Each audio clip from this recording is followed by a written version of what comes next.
Hello, Educate Minds community, and welcome back to the channel. I'm here with the lovely Miss Edwards, and we are here to talk to you today about the poem Remains. Miss Edwards, anything you'd like to say to begin? Hi everybody. So I am here by request from Miss Cole. Very, privileged to be doing this with you guys today. So yeah, I'm going to take you through Remains, what we think of it, and hopefully it will help you when it comes to revising for your exams. Definitely. I think it has to be one of my favourite on the in the cluster, to be fair. I think there's so much you can do with the poem Remains. I think it's very relevant to kind of today, and especially things that maybe we don't talk about as much in regards to like mental health and the kind of effects of things like war and things like that on soldiers. So I really like this poem from the cluster. What about you? Yeah, absolutely. I completely agree. I think the fact that it's quite modern as well, like you say, it's really easy for sort of students to relate to it and kind of make links to it. Mm-hmm. And I just think it's so clever. Like the title itself, Yeah. all the connotations around it, that kind of idea of this haunting experience continues to exist even though it's over. And Yeah. I think that's a really good place to start.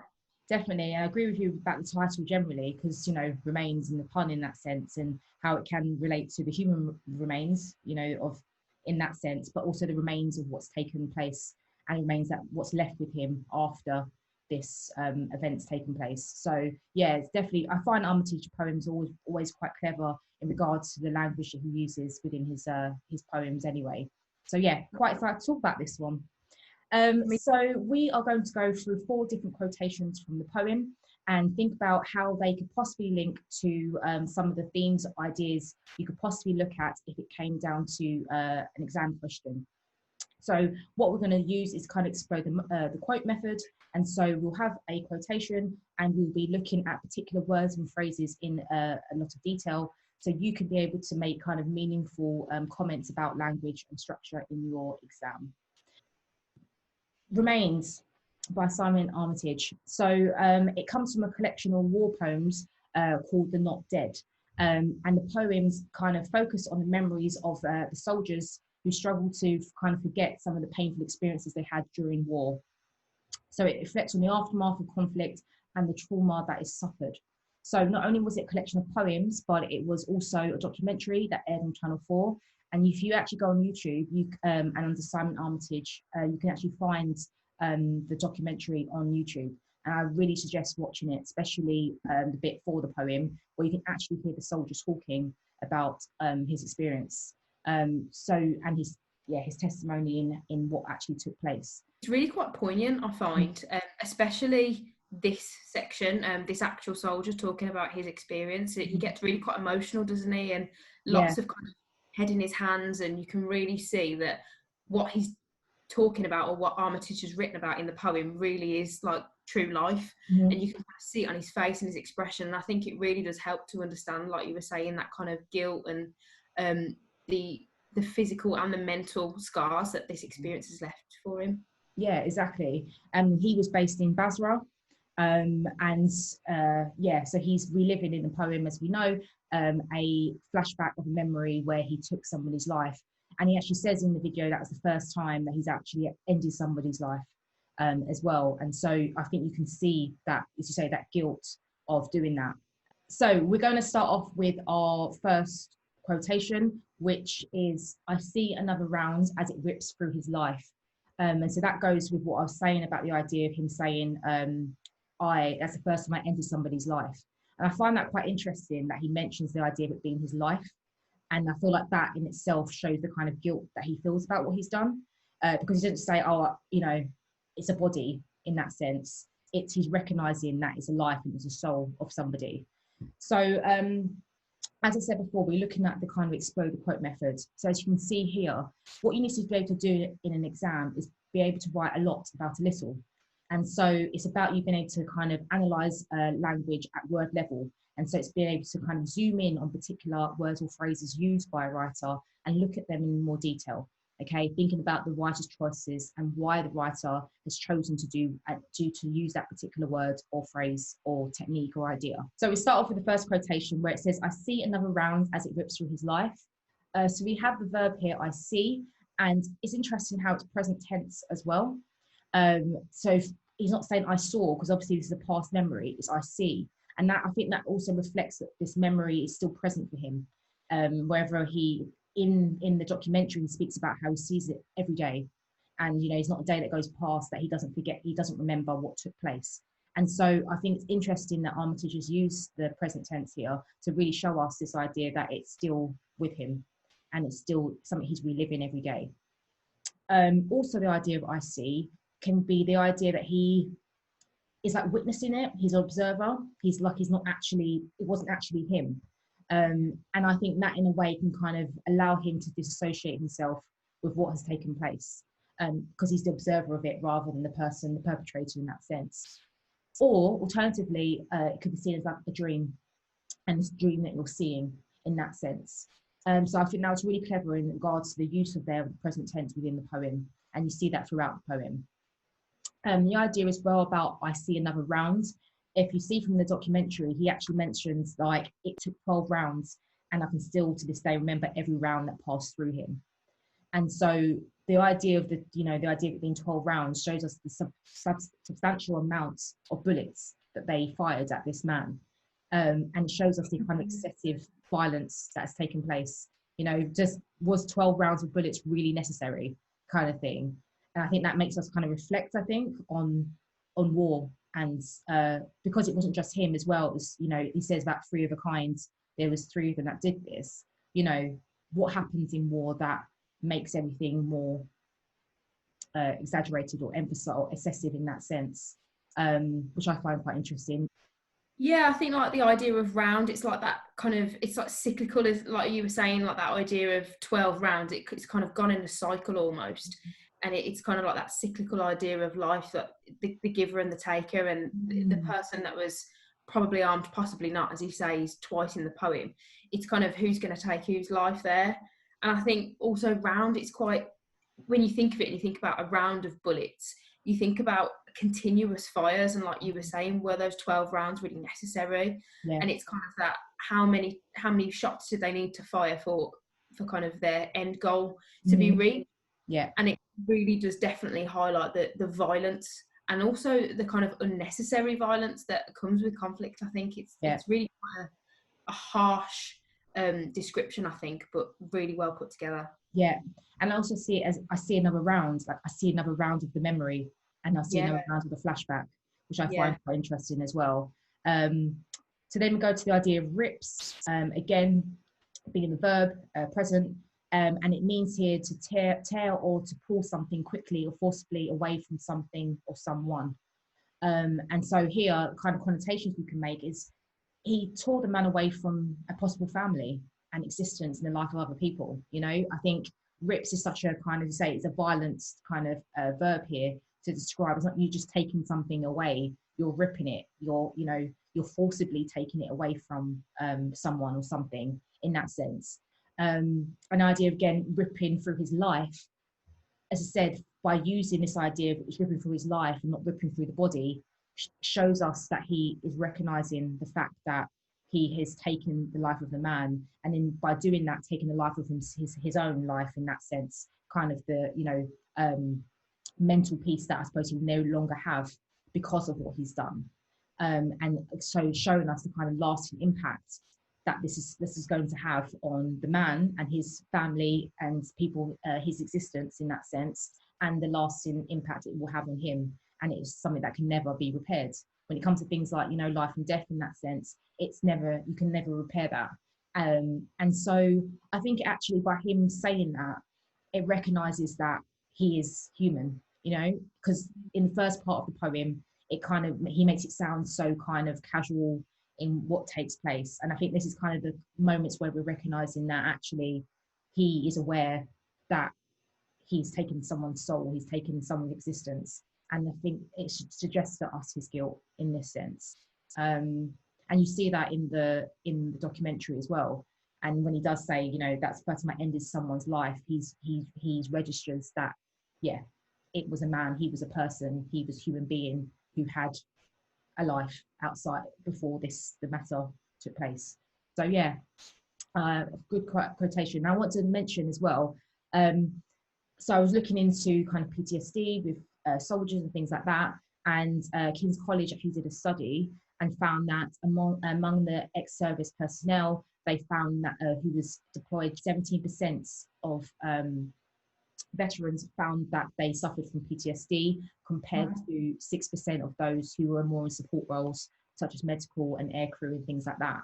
So, you know, that again as well, to be fair, I probably think that's a lot higher. Yeah. I think, but I think maybe some people obviously don't come forward, so or want to be open with expressing what's taken place for them.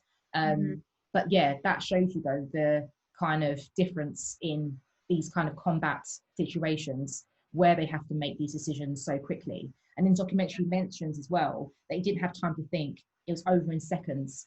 But until this day, there isn't a day that goes by that I didn't go through the whole situation in my head. And so it is, you know, they may have as much training as possible, but are they ever trained to deal with a situation like this? You know, so yeah, I found it quite interesting. Yeah, definitely. It adds to the, I guess it adds to the whole like poignancy of the poem. And thinking about that, like you were saying, it's over in seconds. The language used within that quote is quite short and quite sharp, and there's lots of plosives there, like round and rips.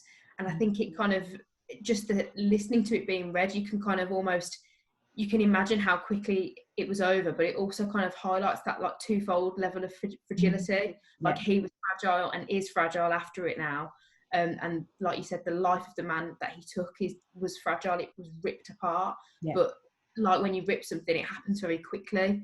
And I think that language there really kind of ties in nicely with everything you've just said. That whole idea that it kind of happens quickly, but it lasts with you forever. So theme-wise, in regards to if this came up as a question, I would say it obviously relates to the idea of guilt, I think, and also the idea of trauma that can kind of take place for soldiers who are in these kind of combat situations. So that then goes nicely onto the quote that you want to look at. Okay, so the next sort of quote that we thought about putting them in chronological order, but then we thought actually, if you were talking about a theme like trauma or reality of conflict or guilt, it'd be quite nice to look at how it's presented at the start of the poem and how it kind of moves through, it kind of weaves through. And this whole idea of sleep, and he's probably armed and possibly not. So there's loads of things we can pull out here. So the first thing I wanted to look at was sleep, and this whole idea that actually he's kind of in like a continuous lucid state. It's kind of like everything that's happened from this event, from his time at war, is now kind of lucid in his mind. He can't kind of distinguish the difference between reality and perhaps a nightmare that he's continuously living through, and he can't separate the two. And it's almost like wherever he goes or whatever he does, this process, this event is following him around. And even though he describes being on home leave a couple of lines before this, the nightmare follows him wherever he is. And when we think of sleep and we think about the connotations of sleep, we think of dream and restful and all those kind of things. But actually, it's kind of, it's almost like it's torturing him and he can't escape what's actually going on. And I think the use of the caesura there is really quite interesting, because it forces us to pause, but actually it kind of highlights the constant battle between trying to forget what's going on, but also the repeated revisiting to kind of ascertain a moral judgment. And he's kind of torn between the two, and there's not really much rest there. Like, you don't take much rest with a caesura when you're reading a poem. And then the next thing, the idea of probably, that adverb there. So he's uncertain, he can't know for sure, and that's a theme that runs through the whole of the poem. It's kind of exactly the same line, like I said earlier, that he actually used in the first stanza, and it echoes his frustrations there and his guilt at the death that was suffered at his hands. He's kind of reliving that moment, he's questioning his decision, he's kind of questioning how it's going to affect other people, and I think it really just kind of highlight that trauma that he's kind of going through there. And almost like we were saying earlier, he kind of questions, were those 12 rounds of bullets, were they justified, were they needed, were they necessary? And that split-second decision is finite, and he will live with the rest of that uncertainty forever. So it kind of builds on that idea of the sleep and the torture, and that you just can't escape it. And again, it's like a round going kind of back to it over and over again. I don't know if there's anything you wanted to add there. Yeah. Or It's actually the idea of sleep. I want to talk about how I suppose it kind of can be alluded to Macbeth in a sense, and the Yeah. idea of Macbeth can sleep no more, and it's the same sort of idea because they're both soldiers of war in that sense, and showing kind of actually the impact that it can have on someone. And when looking up the ideas of PTSD, especially in soldiers, it was this idea of sleep and them not wanting to go to sleep because of the nightmares that they experienced a reliving situation in their dreams. Um, and as you say, sleep is meant to be a time of healing and relaxation and everything else. And for them, it's not. And actually, you think about it as well. Just think about sleep deprivation generally and how that can play with your mind anyway. It just must be torture all the time. And I just think, yeah, that's really quite.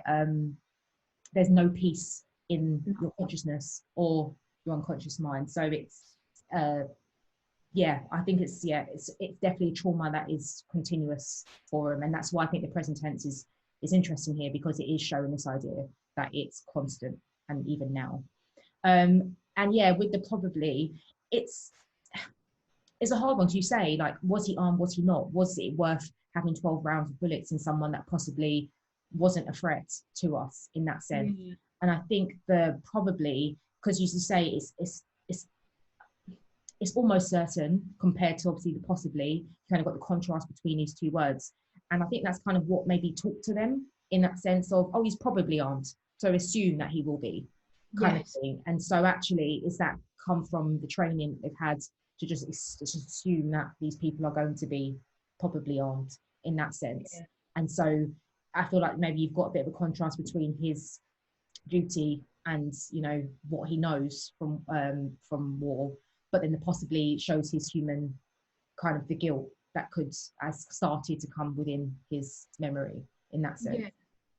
And I think, like you were saying there, like the idea of probably like they've kind of been trained to think that way. Mm-hmm. It almost villainizes the opposition again with that verb armed. So, they're meant to be seen as a threat, as a danger, but actually he could have just been protecting himself, just like the soldiers would have been. And I think, again, he's kind of seeing that over and over again in his mind. And actually, I suppose he's trying to arm his mind now against kind of the constant threat of the nightmares that are coming back. And kind of haunting him almost, and that's used as a defense mechanism, as protection, but actually it's also dangerous for him too. So I think that's it. Kind of really, this quote for me kind of highlights like the realities of war and kind of the realities of conflict, and that you go in prepared, I suppose, or you think you're prepared, and I guess kind of pumped up, ready to sort of serve your country and that kind of thing. But actually, no one talks about these split second decisions that you have to make, and you have to decide whether somebody's probably armed or possibly not. Yeah. And if you get it wrong, then you're going to be the body that's being put into the back of a truck. Yeah. So I think, yeah, there's definitely lots to pull out there. And I think the use of the end stop line, I know I haven't written it on there, but I think again it shows that harsh, abrupt decision that he had to make, and that was it. And he's now going to have to spend the rest of the time working out whether it was the right one or not. Yeah, definitely. And you say, because it is repeated. And I find that with our memory though, we have memories that we try to remember from 5-10 years ago, and it does get distorted.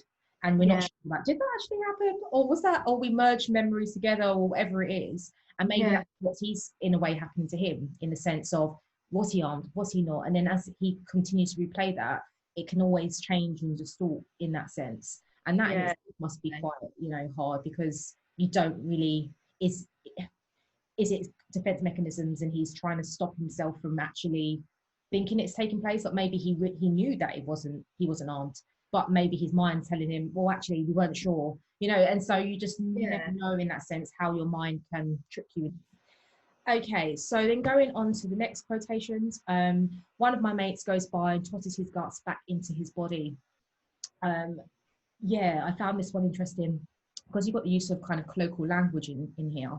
It kind of makes it sound kind of casual what's taken place, which then makes it even more jarring for the reader in that sense, because you kind of feel like it's a life at the end of the day. The way you just kind of toss it in the back of a lorry, it does, it's a hard one to kind of read in that sense. But let's start off with the idea of mates. in the documentary, he mentions that it was a lad who was part of his section. And he says, another lad who was in my section literally picked his insides up, dropped them back into his body, and he was chucked into the back of a lorry, never to be seen again. Yeah. Wow. Yeah. And that's kind of stuff you see in horror films, and it's not, you wouldn't expect that to be everyone's kind of everyday reality. And I think the use of kind of colloquial language in this sense with mates, and you got, tosses, which is the verb to throw something away lightly or casually. It kind of shows us the kind of casual attitudes that some may have had during this time. And at the time, maybe the lack of care for human life. The fact that you just chucked him into the back of a lorry, you've just chucked a human being into the back like it was rubbish. And I think it's hard to, in one way, you kind of think, how can someone do that? But at the same time, you think, I've never been a soldier of war, so I can't know how that must be for them. And I think it shows us how maybe war makes people quite desensitized to violence and to death because it's all around them all the time. And so actually being in that kind of situation compared to obviously leaving, he probably sees such a difference. And that's maybe why, as you say, the guilt kicks in after the war and the aftermath of war, and the trauma kicks in after, because when you're in that setting, that's all you have to be. You have to be a soldier. You have to be completely alert in that sense, and see people as an enemy or as a threat. But yeah, I think the colloquial language adds this realistic and conversational tone to it, which kind of then makes it contrast to what is taking place, the kind of gore and the violence of it all. So yeah, it's an interesting one. I found with as well the kind of tosses his guts back into his body. So I was speaking to people on Twitter as well, some edgy Twitter, to get some ideas around these quotations. And someone mentioned the idea of, is it a way of him to kind of saying as well, go back into the past and possibly alter the past? Because actually he said drops them back into his body, where with here it says tosses as well. So Armitage has changed the language slightly. So I'd like to think about this as well as a student, think about why Armitage has chosen to maybe adapt the words in that sense. Does tosses sound less more casual than drops in that sense? So what's he trying to show? What's he trying to create through using the difference in language here as well? But yeah, it's a hard one, this one, to read, especially when he talks about documentary. He talks about, they went into the bank, he was left there screaming in agony, and they've come back out, and he's just, his guts are there, and his guts are inside out in that sense. And it's just, what happens that makes them so desensitized to what takes place, Absolutely.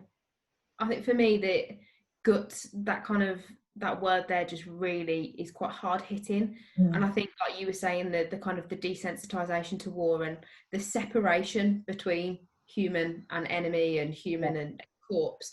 And I think at this point in the poem, the speaker, the narrator, is really trying to kind of show that in that moment, perhaps that's what he was trying to do, to trying to see it as a corpse and not as a human life. But there are obviously those flashes, like the quotations we've just looked at, where it's clear that it's affected him. But this whole, he just tosses his guts. It's kind of like it's almost throwaway.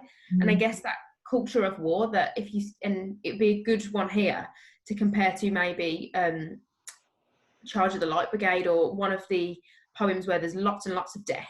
And it's this idea that soldiers just have to, they've killed someone and they just have to move on. It's like almost like a throwaway kind of experience. But as we know, in this poem, for him, it's the first life he's taken, and it doesn't quite get tossed away in his mind. It stays there. And it kind of, the guts going back into the corpse's body is almost like the memory kind of coming back into his mind constantly.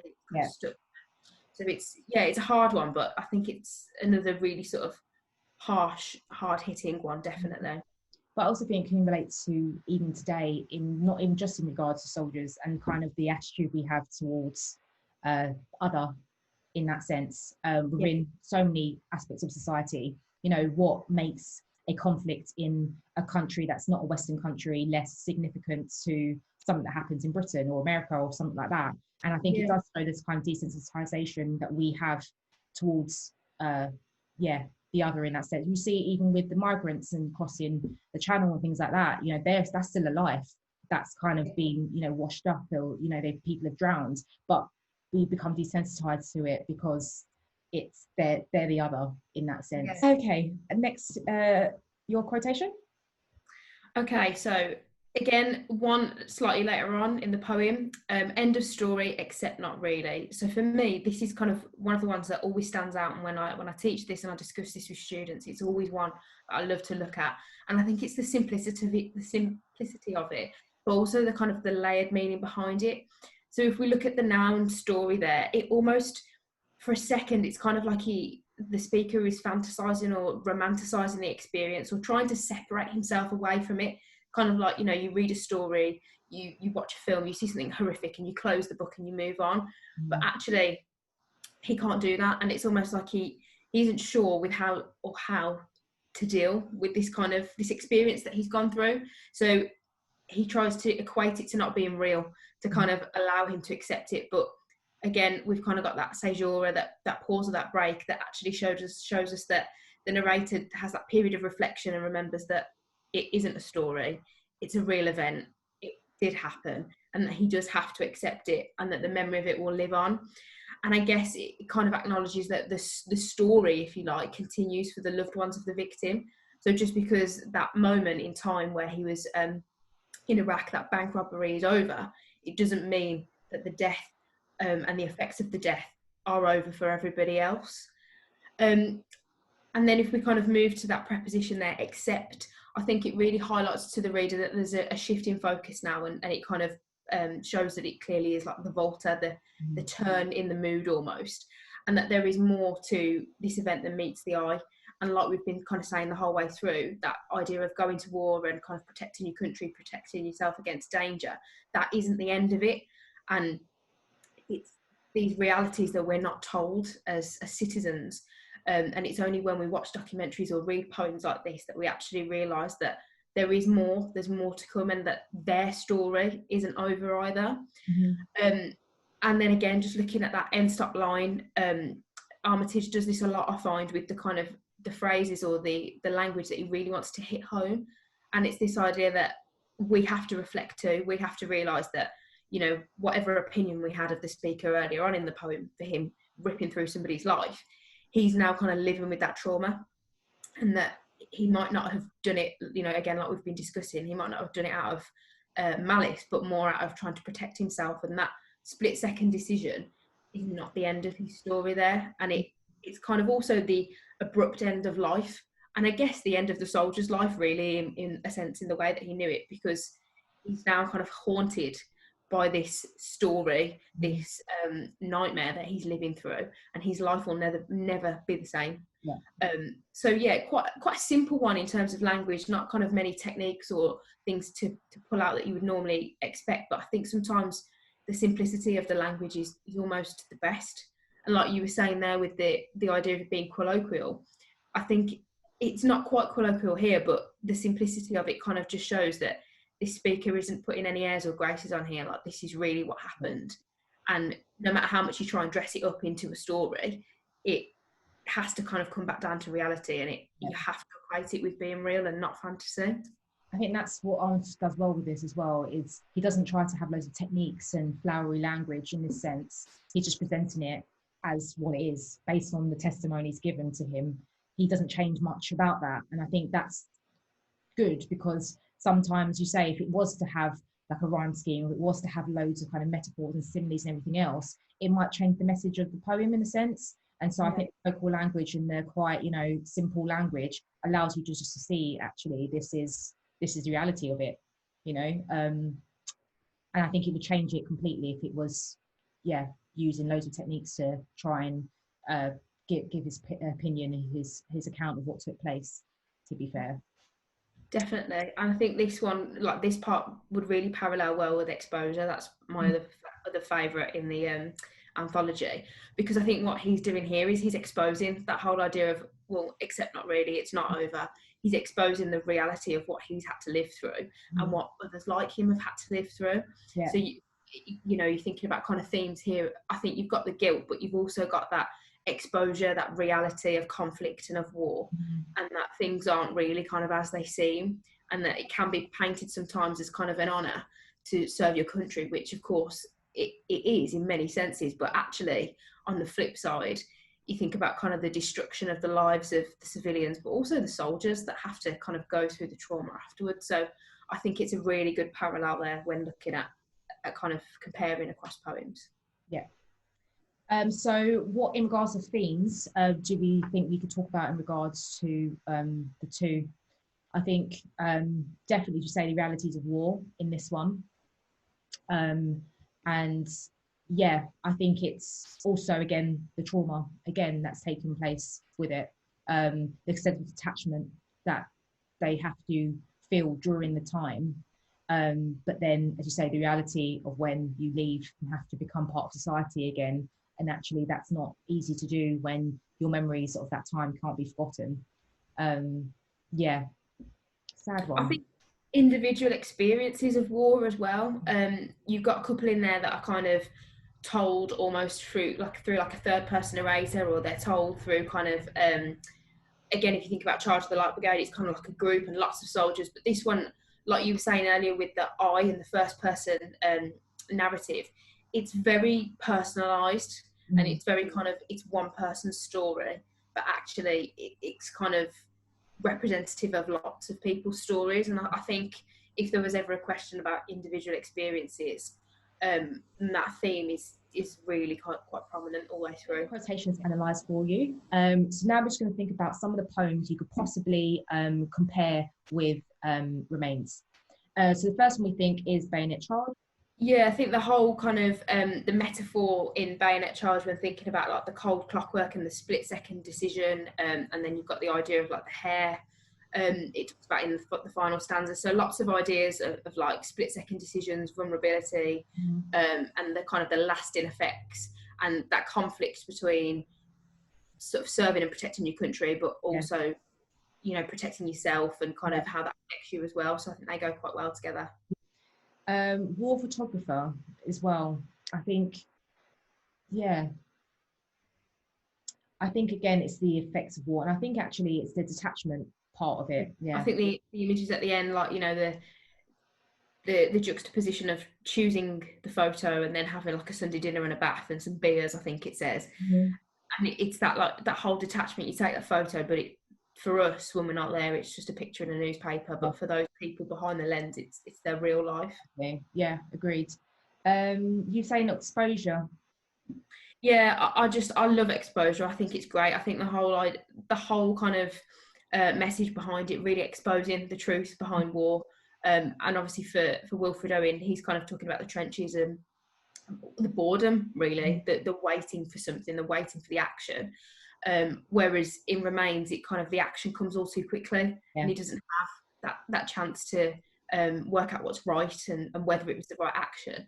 But both of them are exposing. They're both telling us the kind of the effects that it has. And for Exposure, it's a lot about the physical, the kind of physical scars that are left by war, like the cold weather and you know, the merciless icy wind and that kind of stuff. But the contrast there is with Remains, you've got the physical side, but you've got mostly the mental kind of scars that are left behind.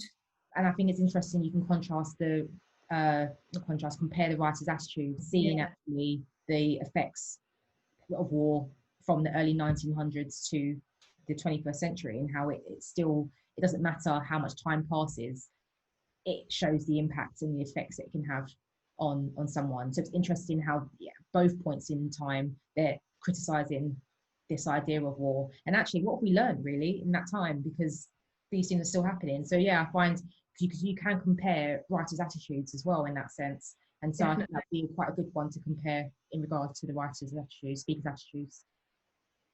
Definitely. And we said Poppies.